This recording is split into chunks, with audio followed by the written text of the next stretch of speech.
René Guénon, La crise du monde moderne. Chapitre 9. Quelques conclusions. Nous avons voulu surtout montrer ici comment l'application des données traditionnelles permet de résoudre les questions qui se posent actuellement de la façon la plus immédiate, d'expliquer l'état présent de l'humanité terrestre et en même temps de juger selon la vérité et non selon des règles conventionnelles ou des préférences sentimentales, tout ce qui constitue proprement la civilisation moderne. Nous n'avons d'ailleurs pas eu la prétention d'épuiser le sujet, de le traiter dans tous ses détails, ni d'en développer complètement tous les aspects sans en négliger aucun. Les principes dont nous nous inspirons constamment nous obligent du reste à présenter des vues essentiellement synthétiques et non pas analytiques comme celles du savoir profane. Mais ces vues, précisément parce qu'elles sont synthétiques, vont beaucoup plus loin dans le sens d'une véritable explication qu'une analyse quelconque, qui n'a guère en réalité qu'une simple valeur descriptive. En tout cas, nous pensons en avoir dit assez pour permettre à ceux qui sont capables de comprendre de tirer eux-mêmes de ce que nous avons exposé au moins une partie des conséquences qui y sont contenues implicitement. Ils doivent être bien persuadés que ce travail leur sera autrement profitable qu'une lecture qui ne laisserait aucune place à la réflexion et à la méditation, pour lesquelles, tout au contraire, nous avons voulu seulement fournir un point de départ approprié, un appui suffisant pour s'élever au-dessus de la vaine multitude des opinions individuelles. Il nous reste à dire quelques mots de ce que nous pourrions appeler la portée pratique d'une telle étude. Cette portée, nous pourrions la négliger ou nous en désintéresser si nous étions tenus dans la doctrine métaphysique pure, par rapport à laquelle toute application n'est que contingente et accidentelle. Mais ici, c'est précisément des applications qu'il s'agit. Celles-ci ont d'ailleurs, en dehors de tout point de vue pratique, une double raison d'être. Elles sont les conséquences légitimes des principes, le développement normal d'une doctrine qui, étant une et universelle, doit embrasser tous les ordres de réalité sans exception. Et en même temps, elles sont aussi, pour certains tout au moins, un moyen préparatoire pour s'élever à une connaissance supérieure, ainsi que nous l'avons expliqué à propos de la science sacrée. Mais en outre, il n'est pas interdit, quand on est dans le domaine des applications, de les considérer aussi en elles-mêmes et dans leur valeur propre, pourvu qu'on ne soit jamais amené par là à perdre de vue leur rattachement au principe. Ce danger est très réel, puisque c'est de là que résulte la dégénérescence qui a donné naissance à la science profane. Mais il n'existe pas pour ceux qui savent que tout dérive et dépend entièrement de la pure intellectualité, et que ce qui n'en procède pas, consciemment, ne peut être qu'illusoire. Comme nous l'avons déjà répété bien souvent, tout doit commencer par la connaissance. Et ce qui semble être le plus éloigné de l'ordre pratique se trouve être pourtant le plus efficace dans cet ordre même, car c'est ce sans quoi, là aussi bien que partout ailleurs, il est impossible de rien accomplir qui soit réellement valable, qui soit autre chose qu'une agitation vaine et superficielle. C'est pourquoi, pour revenir plus spécialement à la question qui nous occupe présentement, nous pouvons dire que si tous les hommes comprenaient ce qu'est vraiment le monde moderne, celui-ci cesserait aussitôt d'exister, car son existence, comme celle de l'ignorance et de tout ce qui est limitation, est purement négative. Il n'est que par la négation de la vérité traditionnelle et suprahumaine. Ce changement se produirait ainsi sans aucune catastrophe, ce qui semble à peu près impossible par toute autre voie. Avons-nous donc tort si nous affirmons qu'une telle connaissance est susceptible de conséquences pratiques véritablement incalculables ? Et d'un autre côté, il paraît malheureusement bien difficile d'admettre que tous arrivent à cette connaissance, dont la plupart des hommes sont certainement plus loin qu'ils ne l'ont jamais été. Il est vrai que cela n'est nullement nécessaire, car il suffit d'une élite peu nombreuse mais assez fortement constituée pour donner une direction à la masse qui obéirait à ses suggestions sans même avoir la moindre idée de son existence ni de ses moyens d'action. La constitution effective de cette élite est-elle encore possible en Occident ? Nous n'avons pas l'intention de revenir sur tout ce que nous avons eu déjà l'occasion d'exposer ailleurs, et en ce qui concerne le rôle de l'élite intellectuelle dans les différentes circonstances que l'on peut envisager comme possibles pour un avenir plus ou moins imminent. Nous nous bornerons donc à dire ceci.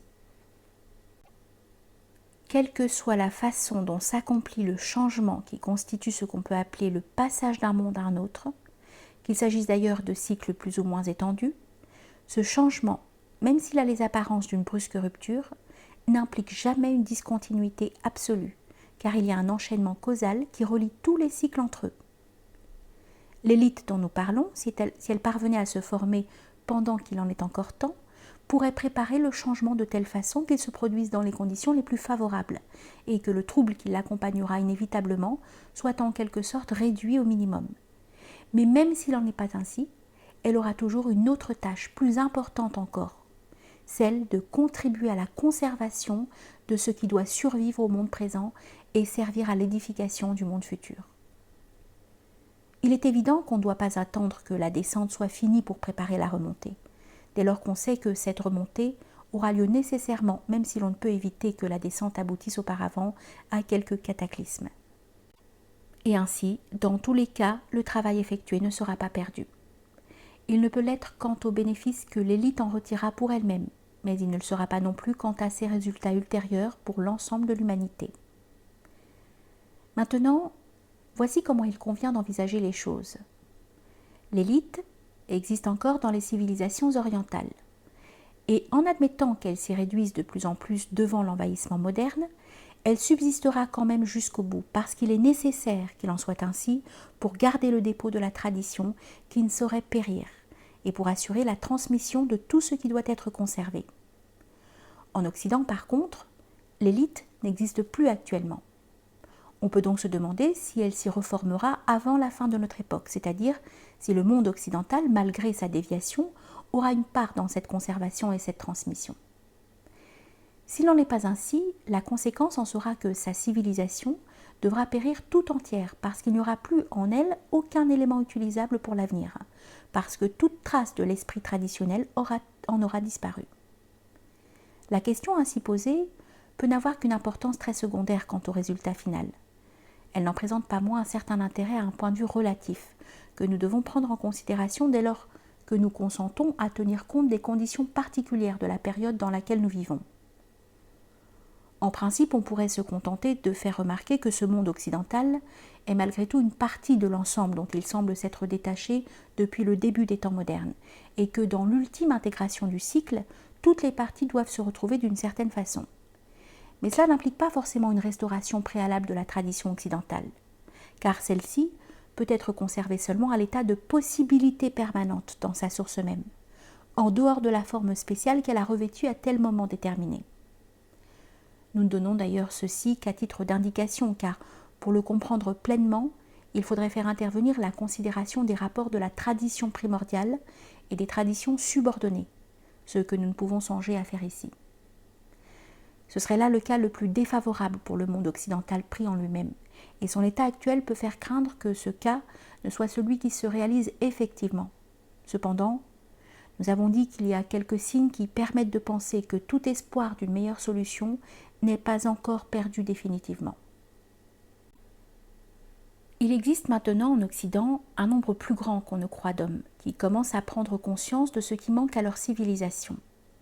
S'ils en sont réduits à des aspirations imprécises et à des recherches trop souvent stériles, si même il leur arrive de s'égarer complètement, c'est parce qu'ils manquent de données réelles auxquelles rien ne peut suppléer, et parce qu'il n'y a aucune organisation qui puisse leur fournir la direction doctrinale nécessaire. Nous ne parlons pas en cela, bien entendu, de ceux qui ont pu trouver cette direction dans les traditions orientales, et qui sont ainsi intellectuellement en dehors du monde occidental. Ceux-là, qui ne peuvent d'ailleurs représenter qu'un cas d'exception, ne sauraient aucunement être partie intégrante d'une élite occidentale. Ils sont en réalité un prolongement des élites orientales, qui pourrait devenir un trait d'union entre celle-ci et l'élite occidentale le jour où cette dernière serait arrivée à se constituer. Mais elle ne peut, par définition en quelque sorte, être constituée que par une initiative proprement occidentale. Et c'est là que réside toute la difficulté. Cette initiative n'est possible que de deux façons. Ou l'Occident trouvera les moyens en lui-même, par un retour direct à sa propre tradition, retour qui serait comme un réveil spontané de possibilités latentes, ou certains éléments occidentaux accompliront ce travail de restauration à l'aide d'une certaine connaissance des doctrines orientales. Connaissance qui, cependant, ne pourra être absolument immédiate pour eux puisqu'ils doivent demeurer occidentaux, mais qui pourra être obtenue par une sorte d'influence au second degré, s'exerçant à travers des intermédiaires tels que ceux auxquels nous faisions allusion tout à l'heure. La première de ces deux hypothèses est fort peu vraisemblable, car elle implique l'existence, en Occident, d'un point au moins où l'esprit traditionnel se serait conservé intégralement. Et nous avons dit qu'en dépit de certaines affirmations, cette existence nous paraît extrêmement douteuse. C'est donc la seconde hypothèse qu'il convient d'examiner de plus près. Dans ce cas, il y aurait avantage, bien que cela ne soit pas d'une nécessité absolue, à ce que l'élite en formation pût prendre un point d'appui dans une organisation occidentale ayant déjà une existence effective. Or, il semble bien qu'il n'y ait plus en Occident qu'une seule organisation qui possède un caractère traditionnel et qui conserve une doctrine susceptible de fournir au travail dont il s'agit une base appropriée. C'est l'Église catholique. Il suffirait de restituer à la doctrine de celle-ci, sans rien changer à la forme religieuse sous laquelle elle se présente au dehors, le sens profond qu'elle a réellement en elle-même, mais dont ses représentants actuels paraissent n'avoir plus conscience, non plus que de son unité essentielle avec les autres formes traditionnelles. Les deux choses, d'ailleurs, sont inséparables l'une de l'autre. Ce serait la réalisation du catholicisme au vrai sens du mot qui, étymologiquement, exprime l'idée d'universalité, ce qu'oublient un peu trop ceux qui voudraient n'en faire que la dénomination exclusive d'une forme spéciale et purement occidentale, sans aucun lien effectif avec les autres traditions. Et l'on peut dire que, dans l'état présent des choses, le catholicisme n'a qu'une existence virtuelle, puisque nous n'y trouvons pas réellement la conscience de l'universalité. Mais il n'en est pas moins vrai que l'existence d'une organisation qui porte un tel nom est l'indication d'une base possible pour une restauration de l'esprit traditionnel dans son acception complète. Et cela d'autant plus qu'au Moyen-Âge, elle a déjà servi de support à cet esprit dans le monde occidental. Il ne s'agirait donc, en somme, que d'une reconstitution de ce qui a existé avant la déviation moderne, avec les adaptations nécessaires aux conditions d'une autre époque. Et si certains s'en étonnent ou protestent contre une semblable idée, c'est qu'ils sont eux-mêmes, à leur insu et peut-être contre leur gré, imbus de l'esprit moderne au point d'avoir complètement perdu le sens d'une tradition dont ils ne gardent que l'écorce. Il importerait de savoir si le formalisme de la lettre, qui est encore une des variétés du matérialisme tel que nous l'avons entendu plus haut, a définitivement étouffé la spiritualité, ou si celle-ci n'est qu'obscurcie passagèrement et peut se réveiller encore dans le sein même de l'organisation existante. Mais c'est seulement la suite des événements qui permettra de s'en rendre compte. Il se peut d'ailleurs que ces événements eux-mêmes imposent tôt ou tard aux dirigeants de l'Église catholique comme une nécessité inéluctable, ce dont ils ne comprendraient pas directement l'importance au point de vue de l'intellectualité pure. Il serait assurément regrettable qu'il faille, pour leur donner à réfléchir, des circonstances aussi contingentes que celles qui relèvent du domaine politique, considérées en dehors de tout principe supérieur. Mais il faut bien admettre que l'occasion d'un développement de possibilités latentes doit être fournie à chacun par les moyens qui sont le plus immédiatement à la portée de sa compréhension actuelle. C'est pourquoi nous dirons ceci. Devant l'aggravation d'un désordre qui se généralise de plus en plus, il y a lieu de faire appel à l'union de toutes les forces spirituelles qui exercent encore une action dans le monde extérieur, en Occident aussi bien qu'en Orient. Et du côté occidental, nous n'en voyons pas d'autre que l'Église catholique.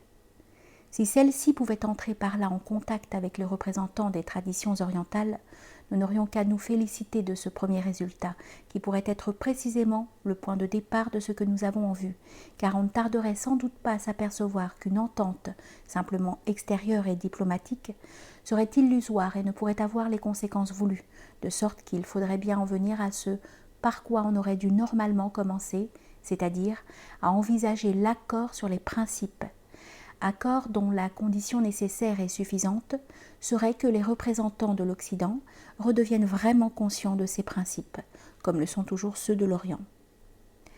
La véritable entente, redisons-le encore une fois, ne peut s'accomplir que par en haut et de l'intérieur, par conséquent, dans le domaine que l'on peut appeler indifféremment intellectuel ou spirituel.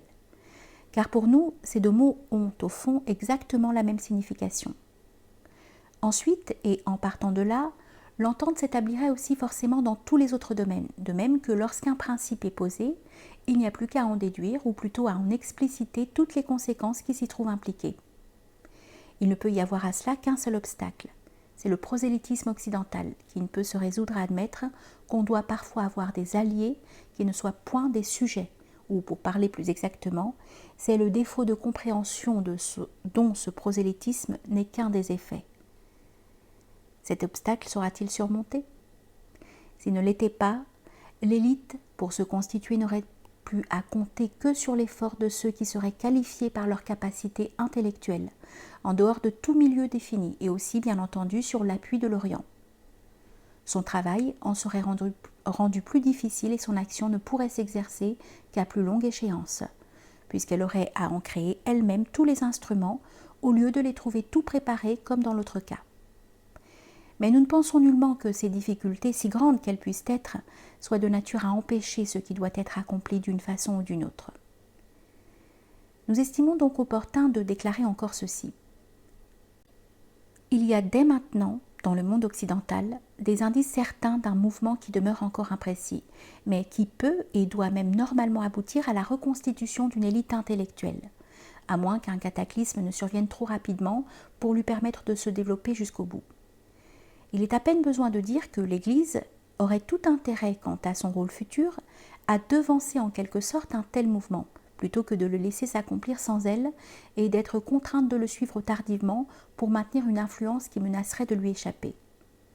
Il n'est pas nécessaire de se placer à un point de vue très élevé et difficilement accessible pour comprendre qu'en somme, c'est elle qui aurait les plus grands avantages à retirer d'une attitude qui d'ailleurs, bien loin d'exiger de sa part la moindre compromission dans l'ordre doctrinal, aurait au contraire pour résultat de la débarrasser de toute infiltration de l'esprit moderne, et par laquelle au surplus rien ne serait modifié extérieurement.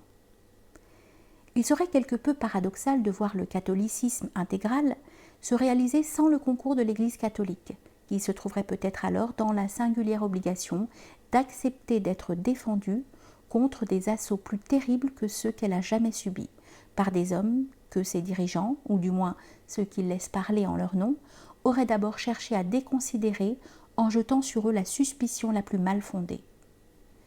Et pour notre part, nous regretterions qu'il en fût ainsi.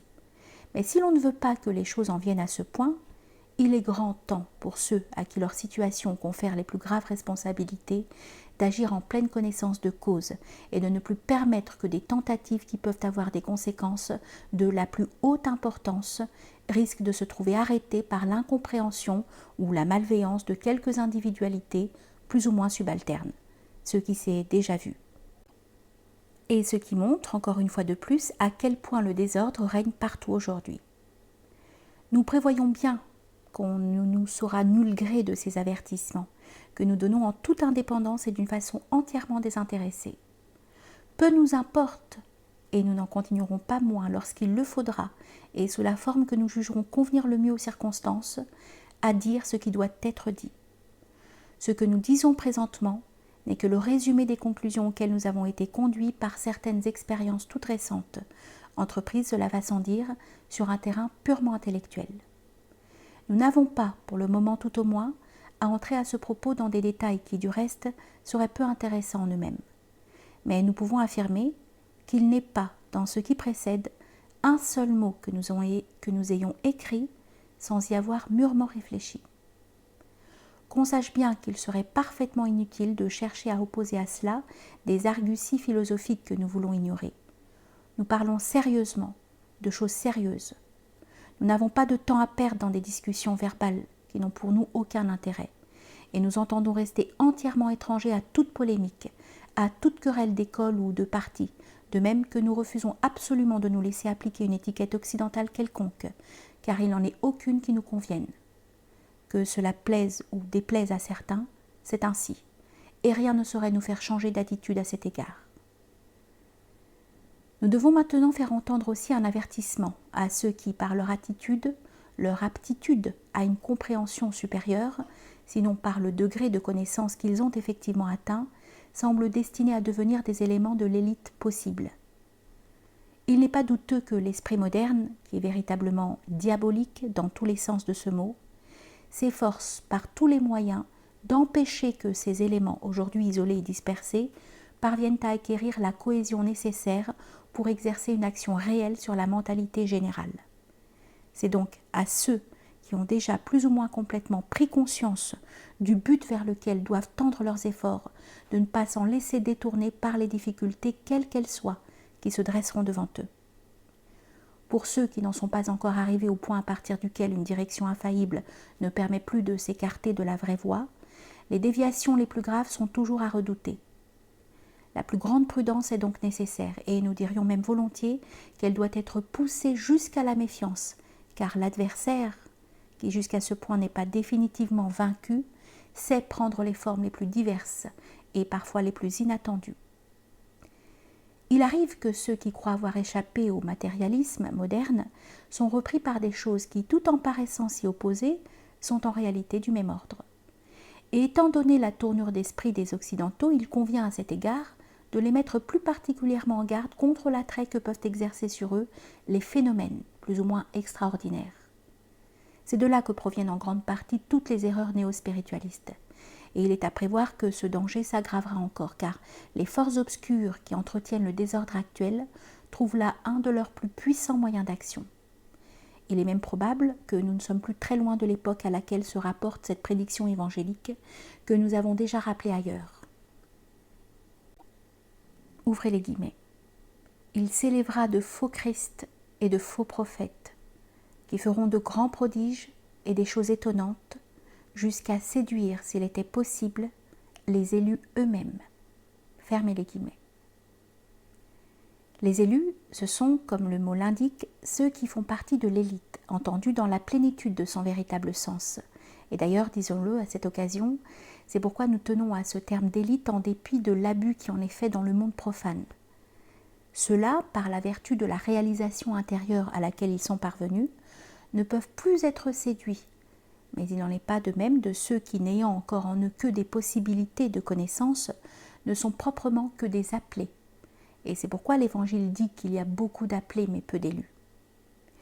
Nous entrons dans un temps où il deviendra particulièrement difficile de distinguer l'ivraie du bon grain, d'effectuer réellement ce que les théologiens nomment le discernement des esprits, en raison des manifestations désordonnées qui ne feront que s'intensifier, se multiplier, et aussi en raison du défaut de véritable connaissance chez ceux dont la fonction normale devrait être de guider les autres, et qui aujourd'hui ne sont trop souvent que des guides aveugles. On verra alors si, dans de pareilles circonstances, les subtilités dialectiques sont de quelques utilités, et si c'est une philosophie, fût-elle la meilleure possible, qui suffira à arrêter le déchaînement des puissances infernales. C'est là encore une illusion contre laquelle certains ont à se défendre, car il est trop de gens qui, ignorant ce qu'est l'intellectualité pure, s'imaginent qu'une connaissance simplement philosophique, qui, même dans le cas le plus favorable, est à peine une ombre de la vraie connaissance, est capable de remédier à tout et d'opérer le redressement de la mentalité contemporaine, comme il en est aussi qui croient trouver dans la science moderne elle-même un moyen de s'élever à des vérités supérieures, alors que cette science n'est fondée précisément que sur la négation de ces vérités. Toutes ces illusions sont autant de causes d'égarement.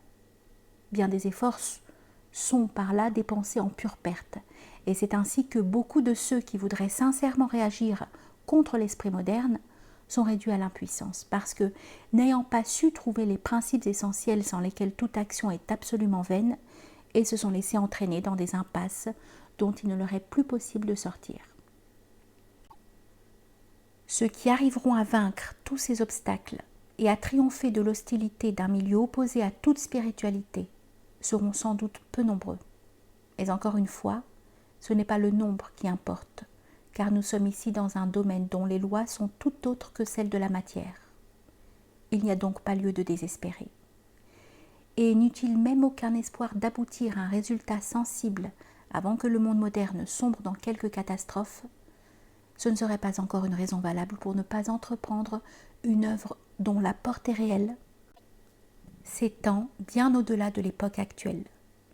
Ceux qui seraient tentés de céder au découragement doivent penser que rien de ce qui est accompli dans cet ordre ne peut jamais être perdu, que le désordre, l'erreur et l'obscurité ne peuvent l'emporter qu'en apparence et d'une façon toute momentanée, que tous les déséquilibres partiels et transitoires doivent nécessairement concourir au grand équilibre total, et que rien ne saurait prévaloir finalement contre la puissance de la vérité. Leur devise doit être celle qu'avaient adoptée autrefois certaines organisations initiatiques de l'Occident. Vincit omnia veritas.